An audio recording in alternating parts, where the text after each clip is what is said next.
మకర రాశి. ఈ రాశి వారికి ఈరోజు కొంత కలిసి వస్తుంది. కొన్ని వ్యవహారాల లోపల కుటుంబ సభ్యుల యొక్క సలహాలు మీకు కలిసి వస్తాయి. చేపట్టిన పనులు నిదానంగా ముందుకు వెళ్తాయి.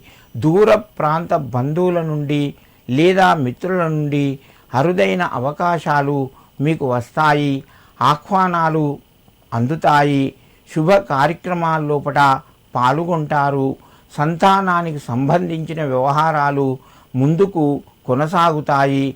విద్యా అవకాశాలు కూడా పెరిగే అవకాశం ఉన్నది. వ్యాపార రంగంలో ఉన్నవారు విస్తరణకు సంబంధించిన ప్రయత్నాలు కొంత నిరాశను కలిగిస్తాయి. కోర్టు వ్యవహారాలు వాయిదా పడే అవకాశాలు కూడా ఉన్నాయి. ఈ రాశివారు ఈరోజు దుర్గాదేవికి నమస్కరించి మీ పనులు ప్రారంభించండి. మీకు మరింత శుభయోగం కలుగుతూ ఉంటుంది. కుంభరాశి. ఈ రాశి వారికి ఈరోజు మధ్యమ స్థాయిగా చెప్పవచ్చును.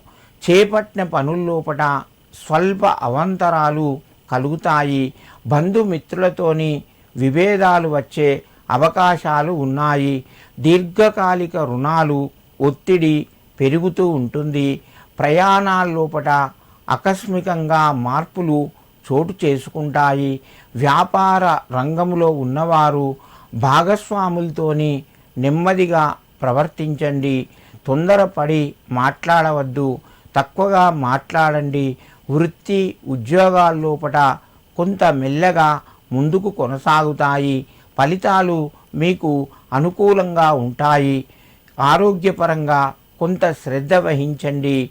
ఈరోజు కుంభరాశి వారు రామచంద్రస్వామికి నమస్కరించి మీ పనులు ప్రారంభించండి. మీకు మరింత శుభయోగం కలుగుతూ ఉంటుంది.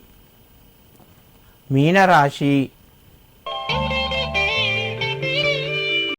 ఈ రాశి వారికి ఈరోజు కొంత కలిసి వచ్చినట్టుగానే చెప్పుకోవచ్చును.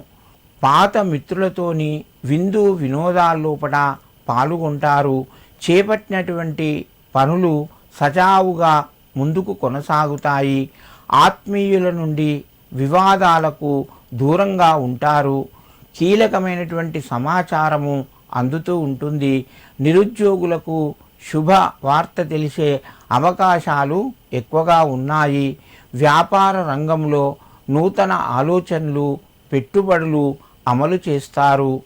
ఆర్థిక పరంగా పురోభివృద్ధి కలుగుతూ ఉంటుంది. ఆరోగ్యపరంగా అనుకూలంగా ఉన్నాయి. శుభ కార్యక్రమాలకు సంబంధించిన పనులు గృహం లోపట కొనసాగుతాయి. మీనరాశి వారు ఈరోజు అయ్యప్ప స్వామికి నమస్కరించి మీ పనులు ప్రారంభించండి. మీకు మరింత శుభయోగం కలుగుతూ ఉంటుంది.